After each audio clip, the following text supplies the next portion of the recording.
नमस्कार दोस्तों, मैं Ravindra Yadav, solar engineer of टेकल्स एनर्जी। दोस्तों अभी हम रांची में आ गए। रांची में स्टेशन से थोड़े दूर पे ये बड़ियातू है, बैंक कॉलोनी, वहीं पे ये विकास जी के घर के सोलर प्लांट लगाए हैं। और यहाँ जो हम लोग सोलर मॉड्यूल लगाए हैं वो लूम का 590 वाट वाला जो सबसे लेटेस्ट वाला मॉड्यूल आया है, टॉपकॉन वाला 590 वाट में वो वाला लगाए हैं। ये टोटल 16 बस बार में है। और यहाँ जो इन्वर्टर लगाए हैं वो भी एकदम लेटेस्ट हाइब्रिड वाला लगाए हैं। सेल्कोनी का जो 5 किलोवाट 7G आता है, जो कि 6.5 किलोवाट का लोड सस्टेन कर लेता है, लोड चला देगा, वो वाला है। उसके साथ जो फिलहाल बैटरी जो लगाए हैं वो भी लेड एसिड ही लगाए हैं। ये ईस्टमैन का 5 साल वारंटी वाला 200 एम्पीयर में जो बैटरी है वो लगाए हैं। और उसके साथ ही देखिए रैक दे दिए हैं ताकि बैटरी अच्छे से अरेंज हो जाए। दूसरा है कि ये इन्वर्टर से जस्ट नज़दीक में है, ताकि जो इन्वर्टर से जो बैटरी का कनेक्टिविटी जो वायर है वो ज़्यादा लंबा ना हो, क्योंकि जितना ज़्यादा लंबा होगा उतना ज़्यादा हमको तार मोटा देना पड़ेगा और ये तार गर्म होगा तो बैटरी वाला जो थिम्बल है वो गल सकता है। इस वजह से भी इसके नज़दीक में ही रखें। तीसरा इसमें क्या किए हैं कि इन्वर्टर से जो बैटरी का जो टेम्परेचर है, ज़्यादा बैटरी गर्म होगा तो ये इसका चार्जिंग या डिस्चार्जिंग कट कर सके, इसके लिए बैटरी टेम्परेचर सेंसर भी लगाए हैं, ताकि अगर जब बैटरी गर्म होगा उसके अनुसार भी ये इन्वर्टर इसको परफॉर्म कर सके। ये सारा इतना सारा प्रिकॉशन रखें। तीसरा इसमें ध्यान रखें, क्योंकि ये जो देख रहे पूरा प्लांट बाहर में लगा है, आउटर एरिया है। आउटर एरिया इसलिए लगाए हैं, निर्भर करते कि ये जो बैटरी है ये जब हीट होगा, जब ये मतलब चार्ज होगा या डिस्चार्ज होगा तो ये गर्म होता है। और गर्म होने की वजह से क्या होता है कि इसमें स्मेल निकलता है, वो स्मेल बहुत ज़्यादा गंदा होता है, हार्मफुल होता है। इसलिए इसको बाहर रखा गया और इसको बाद में घेरा जाएगा, ताकि ये आउटर स्पेस जो है थोड़ा कम्पैक्ट हो जाए और इसमें गंदगी नहीं आए और बारिश धूप से बचाया जाएगा, ठीक है। क्योंकि निर्भर करते कि धूप लगेगा तो गर्म होगा। और ऑलरेडी ये जब चार्जिंग और डिस्चार्जिंग होता है, जब ये इन्वर्टर परफॉर्म करता है तो गर्म होता ही है, तो सराउंडिंग के एटमॉस्फेयर इसमें ना पहुंच पाए, इसलिए इसको घेरा जाएगा इस दिन में। तो अभी इसका काम स्टार्ट होने वाला है, तो ये सारा इसमें प्रिकॉशन देने वाले हैं। दूसरा कि इस इन्वर्टर के बारे में जानते करते कि 7G है, सिलिकॉनी का अभी तक का सबसे बढ़िया वाला इन्वर्टर है। इसमें फ़ायदा ये है कि एक तो स्क्रीन है, दूसरा कि इसको मोबाइल से मॉनिटरिंग कर सकते हैं कहीं भी। बस इसके लिए वाईफाई का जो अवेलेबिलिटी है वो यहाँ पे होना चाहिए, तो अभी उसके लिए डोंगल दे दिया गया है। डोंगल से हम इसको ऐप के थ्रू कनेक्ट कर लेंगे और इसका कनेक्टिविटी हो चुका है। अब हम इस पूरे प्लांट के बारे में आपको ये बताते हैं कि इसका जो इंस्टॉलेशन किया है उसमें क्या ध्यान रखे हैं।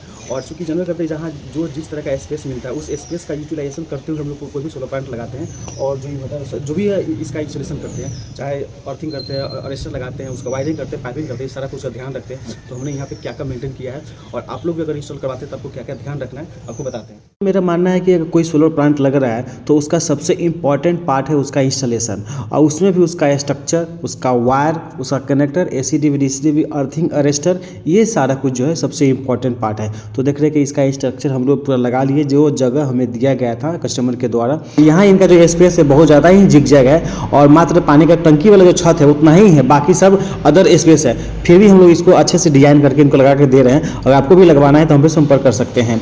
एक अर्थिंग यहाँ पे किए हैं जो गया अपने इन्वर्टर के पास, और दूसरा अर्थिंग यहाँ पे है जो गया अपने अरेस्टर के पास। मतलब टोटल यहाँ 2 अर्थिंग किए हैं और एक अर्थिंग का पर्सनल है जो अपना यूज में लेंगे होम अर्थिंग में। इंस्टॉलेशन की बात तो यहाँ पे हमें जो ये एरिया दिया गया था, चूँकि इस एरिया में हमें लगाना नहीं था, ये जो बाजू वाला एरिया है, और जो बच गया वो ये था कि इधर में आप थोड़ा सा आगे निकाल सकते हैं चूँकि इधर साउथ है, और रह गया हमारे ये टंकी वाला एरिया। तो ये इसका जो डिस्टेंस है मात्र यहाँ से वहाँ 10 फीट था, और पूरा ओवर कवर अप लेते हैं तो नहीं तो अंदर मात्र 8 फीट था। तो इस पे तो हम मात्र एक लेयर ही लगा सकते थे, लेकिन हमें लगाना था टोटल 12 प्लेट।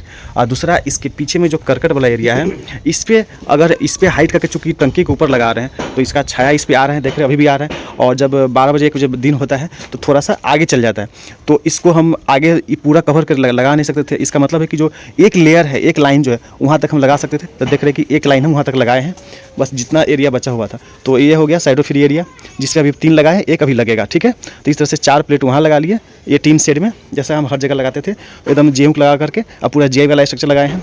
और उसके साथ उसका जो वायरिंग की है देख रहे हैं कि पाइपिंग के थ्रू होते पाइप लिया गया है। दूसरा जो अगला जो बचा हमारे पास 8 प्लेट, वो कहाँ लगाते, तो उसके लिए क्या किया कि आगे का 3 लेग लगाए, इस छत पे 3 लेग ले लिए, मतलब एक लेयर के लिए, और इससे लगे हुए अगला जो स्टैंड था वो पीछे ले लिए, ठीक है, नीचे में हाइट करके।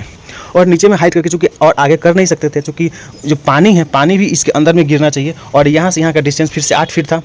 तो इस तरह से अरेंज करते हुए एक लेयर नीचे में लगा लिए, मतलब कि डबल प्लेट का स्टैंड लगा लिए। तो यहाँ से इसका हाइट भी देना था ताकि इसका मेंटेनेंस भी हो सके, इसलिए इसका हाइट भी देना था। तो देख रहे हैं हैंगर के थ्रू इस पूरे स्टैंड को टाइट कर ली ताकि हिल डोल ना हो। और तीसरा कि यहाँ पे हम क्रॉस देने में सक्षम नहीं थे, चूँकि क्रॉस देते थे देख रहे टंकी डिस्टर्ब कर रहा था बार बार, और आगे में भी क्रॉस नहीं दे पाए चूँकि जिन करते यहाँ पे चढ़ने वाला सीढ़ी लगा हुआ रहता है। तो अगर यहाँ क्रॉस दे देंगे तो फिर ये डिस्टर्ब होगा। तो क्या किया कि ढलाई को ही स्ट्रेंथ के साथ करवाए हैं 2x2 का, जैसे नीचे वाला ढलाई हो गया और या ऊपर वाला ढलाई हो गया, ठीक है। 2x2 का इसको सिविल वर्क करवा दिए हैं, जिससे क्या हुआ है कि इसका स्ट्रेंथ मिल गया है। उसके साथ यहाँ हैंगर लगा दिए ताकि ये लपेगा नहीं, कभी भी हिल डुल नहीं होगा कितना हिलाए। तो ये सारा स्ट्रेंथ का खास ध्यान रखें हैं। उसके बाद जो प्लेट लगाए हैं, प्लेट भी उसी तरह से लगाएं, चूँकि इनका जो एरिया है वो इस तरह से है। अब चूँकि जो साउथ है थोड़ा सा इधर है, तो उसी तरह से इनका इंस्टॉलेशन भी किए हैं। तो इस तरह से हमारा जो पूरा इंस्टॉलेशन है वो कंप्लीट किए हैं। तीसरा कि अब इसमें रह गया कि वायरिंग करना और पाइपिंग करना, क्योंकि मिड क्लम जेट क्लम के साथ इसको लगाए ही हैं ताकि ये हिल डोल ना हो, पूरा परफेक्टली टाइट हो जाए।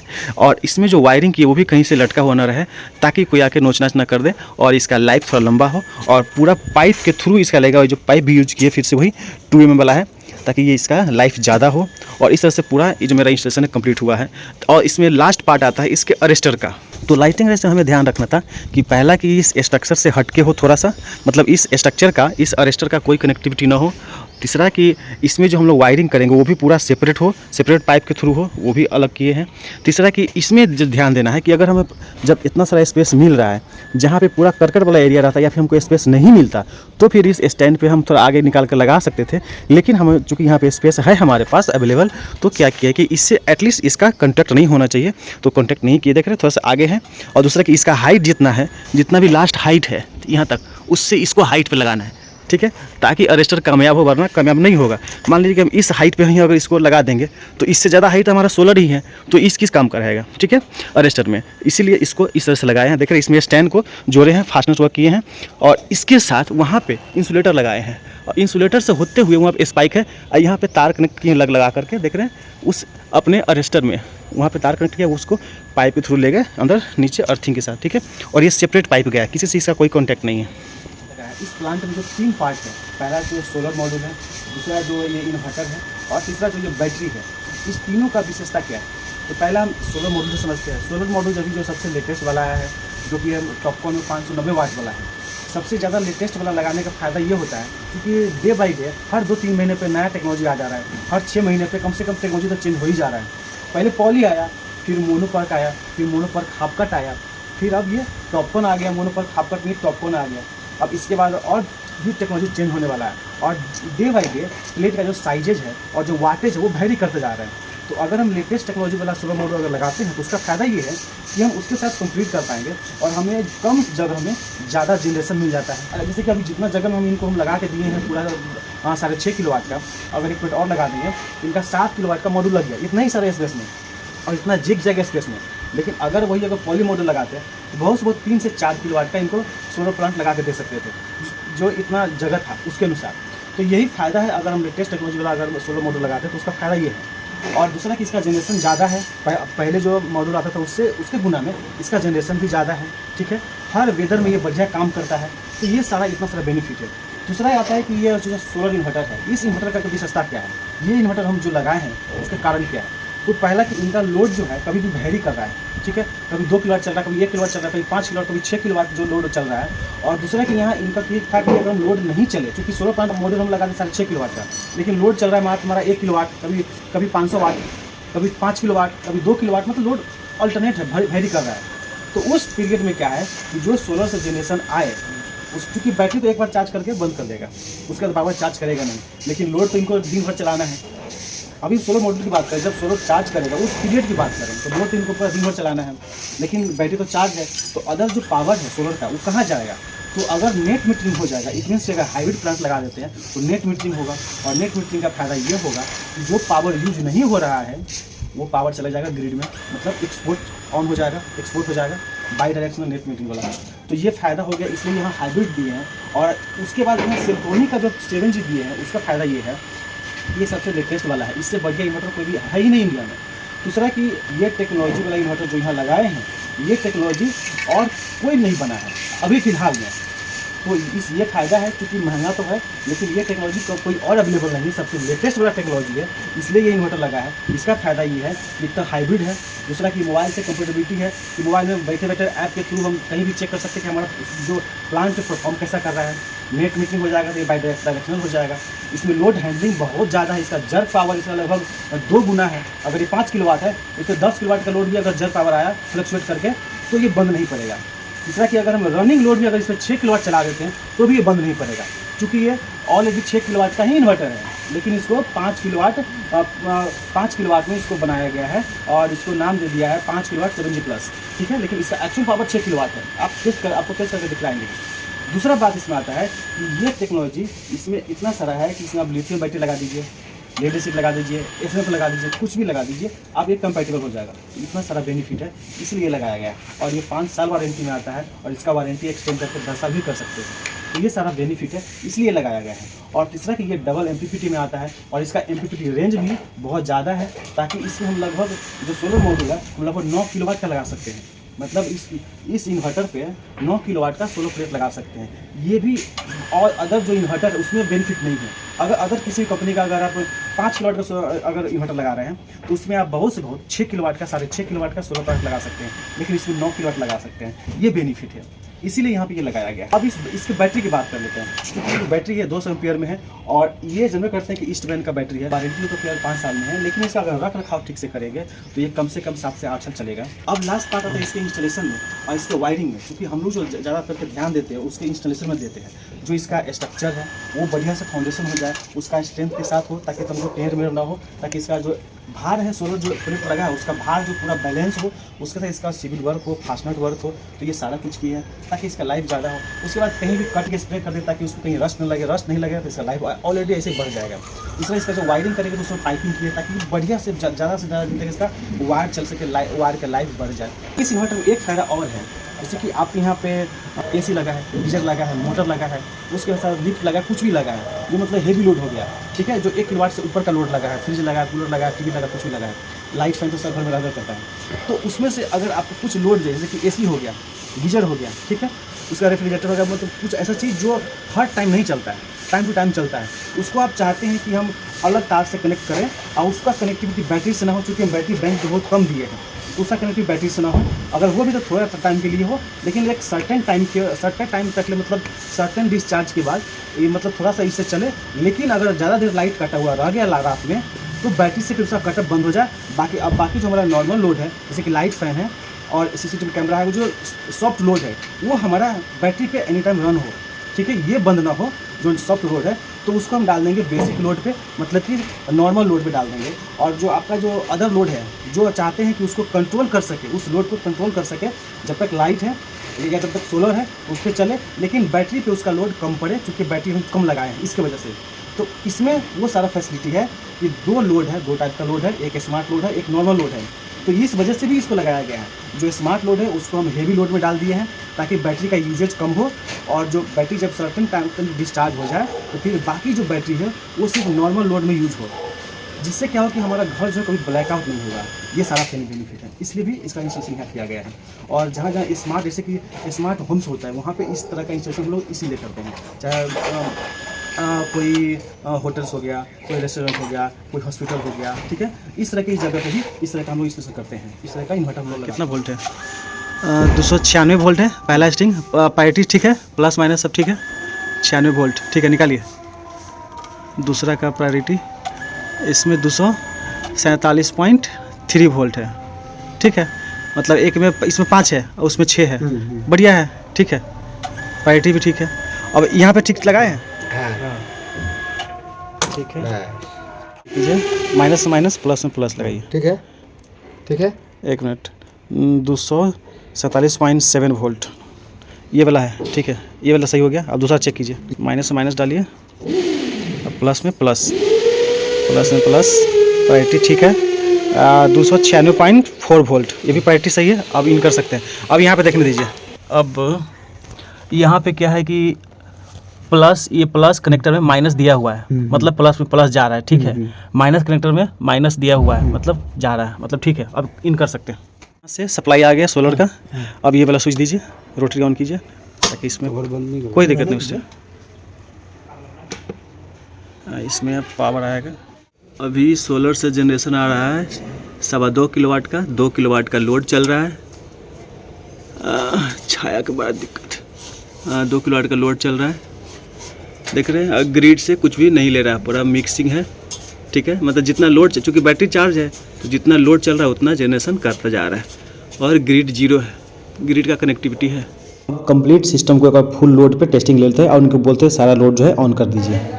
माने घर का बेसिक लोड चल रहा है। हाँ अभी मोटर ऑन किया है, ये वाला हाँ ये वाला 8 एम्पीयर ले रहा है, ठीक है। और गीजर कितना है, 1 है 2 है? 2 है। 2 गीजर है, वो चल रहा है। हाँ सारा कुछ चल रहा है, ठीक है। ऊपर देख लेते हैं, बाकी बेसिक लोड सब चल रहा है। इनका ये भी मोटर चल रहा है आउटर। अभी चेक कर लेते हैं कितना लोड है। अभी इनका लोड है, अभी जो इनका सोलर से जनरेशन आ रहा है वो 4 किलोवाट का आ रहा है, और उसके साथ साथ जो लोड चल रहा है वो 5.5 किलोवाट का चल रहा है। चूँकि धूप है इसकी वजह से यहाँ पे उतना अच्छा शो नहीं कर रहा है। 5.5 किलोवाट का इनका लोड चल रहा है, और जो बाकी पावर है 1.5 किलोवाट का वो ग्रिड से ले रहा है, और 4 किलोवाट का टोटल यहाँ से जनरेशन दे रहा है। अभी जो टाइम है वो 10 बज रहा है। इसका सेटिंग पूरा ओके है, और बैटरी पूरा फुल चार्ज है, 55 वोल्ट है, इसलिए यहाँ पे बैटरी को चार्ज नहीं कर रहा है। और ये सारा कुछ अच्छे से परफॉर्म हो रहा है। 5 किलोवाट का लोड है, ठीक है। अप डाउन थोड़ा हो रहा है। 4 किलोवाट प्लस का अब जनरेशन शुरू हो गया है, ठीक है। 4 किलोवाट प्लस जनरेशन है अभी। जैसा कि मैंने बताया कि इन्वर्टर को हमने ऑनलाइन कर रखा है, तो देख रहे हैं कि ऐप के माध्यम से आपको दिखलाते हैं। विकास कुमार जी का जो ऐप है उसमें दिखा रहे हैं कि लगभग 4.25 किलोवाट का जनरेशन दे रहा है। मतलब जितना लोड चल रहा है उसके अनुसार जनरेशन दे रहा है। और बैटरी स्टैंड बाई मोड में, मतलब बैटरी अब चार्ज डिस्चार्ज ज़्यादा नहीं कर रहा है, माइनर से चार्ज डिस्चार्ज हो रहा है। और जब डिवाइस में जाके चेक करते हैं तो वहाँ देख रहे हैं कि PB1 में मतलब PB1 PB2 का एम्पियर जो है लगभग सेम टू सेम है, ठीक है। कि एक स्टिंग 5 मॉड्यूल का है और एक 6 मॉड्यूल का है, इसलिए वोल्टेज में आपको डिफरेंस दिख रहा है। और बाकी स्क्रॉल करके बाकी चीज़ें भी इसमें चेक कर सकते हैं। अगर इस टाइप का प्लांट आपको मुझसे लगवाना है, इंस्टॉल करवाना है, और इससे भी और भी अलग टाइप का डिज़ाइन भी लगवाना है, तो हम हर टाइप का लगाते हैं, हर टाइप का प्लांट लगाते हैं, हर टाइप का डिज़ाइन लगाते हैं। आप हमसे संपर्क कर सकते हैं। और ये प्लांट कैसा लगा हमें कमेंट करके ज़रूर बताइएगा। और अब तो जानबे करते हैं कि हाइब्रिड प्लांट पे भी सब्सिडी मिलना शुरू हो गया है, तो हाइब्रिड प्लांट भी लगा सकते हैं। बस आपको मॉड्यूल जो है DCR लगाना पड़ेगा और थोड़ा सा बजट बढ़ जाएगा, लेकिन उस पर आपको 78 का सब्सिडी मिल जाता है, तो आप वो प्लांट भी हमसे लगवा सकते हैं, ठीक है। तो अब लास्ट बट नॉट लिस्ट, अगर आप इस पर नेट मीटरिंग करा देते तो इसके फायदे क्या होंगे। अभी ये नेट मीटरिंग नहीं हुआ है, और अभी जो टाइम हो गया है 11:13 हो रहा है, और इस टाइम पे फुल्ली अगर लोड चलता रहेगा तो कितना जनरेशन देगा। चूँकि अभी लोड तो चलवाए हैं तो पूरा चल रहा था मात्र 5.5 किलोवाट का, लेकिन एक बार हम इसका एक्सपोर्ट ऑन करते हैं तो इससे पता ये चल जाएगा कि अभी इस टाइम पे मैक्सिमम जनरेशन कितना दे रहा है। तो उसके लिए क्या करना होगा, सेटिंग में गए, सिस्टम वर्क मोड में गए, सेल ऑन कर दिए, सिर्फ सेल ऑन कर दिए और इसको बंद कर दिए, बाहर आ गए। अब थोड़े देर में ये ऑन ले लेगा और जनरेशन बढ़ना शुरू होगा। देखिए बढ़ गया, एक्सपोर्ट हो रहा है, और जो टोटल पावर जनरेशन हो रहा है वो कितना हो रहा है 4 पॉइंट माने कि 4180 वाट, 4183 वाट, 4300 हो गया, 4400 हो गया, मतलब 4.5 किलोवाट हो गया, बढ़ता जा रहा है, ठीक है। 4444 वाट हो गया, 4400 से फिर आगे बढ़ गया, मतलब इस तरह से जनरेशन बढ़ रहा है। मतलब 4.5 किलोवाट से ऊपर का जनरेशन दे रहा है। चूँकि ठंडी का मौसम है, ये लगभग 5 किलोवाट तक जाएगा, और ये फिर से जनरेशन बढ़ रहा है। और इस तरह से इसका चेक कर सकते हैं। जैसे कि लोड चलेगा तो जितना लोड चल रहा है, तो जितना लोड चल रहा है उतना बाकी लोड चला रहा है, बाकी जो पावर है वो जनरेशन कर रहा है कितना 4 किलोवाट का जनरेशन दे रहा है, ग्रिड में एक्सपोर्ट कर रहा है, और बाकी पावर से लोड चला रहा है। बैटरी तो पहले से ही फुल चार्ज है। तो इस तरह से जब नेट मीटरिंग हो जाता है उसका फ़ायदा इस तरह से मिलेगा। अभी 4504 वाट हो गया, मतलब धीरे धीरे बढ़ रहा है। तो ये इसका फुल पावर में जनरेशन दे रहा है अभी। फिर इसको बंद करना है, सिस्टम वर्क मोड में गए, सेल ऑफ किए, सेटिंग कर दिए, बाहर आ गए। अब थोड़ा देर में ये बंद हो जाएगा। तो जब नेट मीटरिंग होगा तो बस इतना सा सेटिंग रह गया है, वो उस टाइम पे किया जा सकता है, लेकिन अभी उसको नहीं करना है। क्योंकि अगर अभी कर देंगे तो उसका डिसमेरिट ये होगा कि इनको बिजली बिल में बढ़ के आना शुरू हो जाएगा।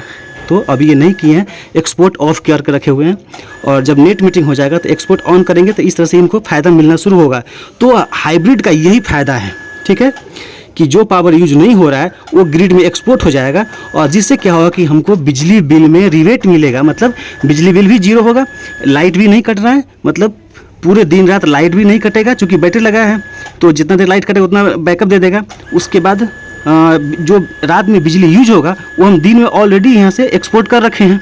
तो इस तरह से मेरा बिजली बिल भी जीरो है। इसीलिए हमारा ये प्लांट हाइब्रिड प्लांट इसीलिए लगाना चाहिए ताकि ये सारा फ़ायदा मिल सके। ठीक है दोस्तों, ये वीडियो आपको कैसा लगा हमें कमेंट करके जल्दी जल्दी बताइए। और किस टाइप का और आपको वीडियो चाहिए, किस इन्वर्टर पे, किस प्लांट पे आपको और वीडियो चाहिए, हमें कमेंट कीजिए। और कहाँ से वीडियो देख रहे हैं, और हमें सपोर्ट करने के लिए काइंडली अगर फेसबुक पे देख रहे हैं तो पेज को फॉलो कर लीजिए, लाइक भी जरूर कीजिएगा। और यूट्यूब पे देख रहे हैं तो काइंडली मेरे चैनल को सब्सक्राइब कीजिए।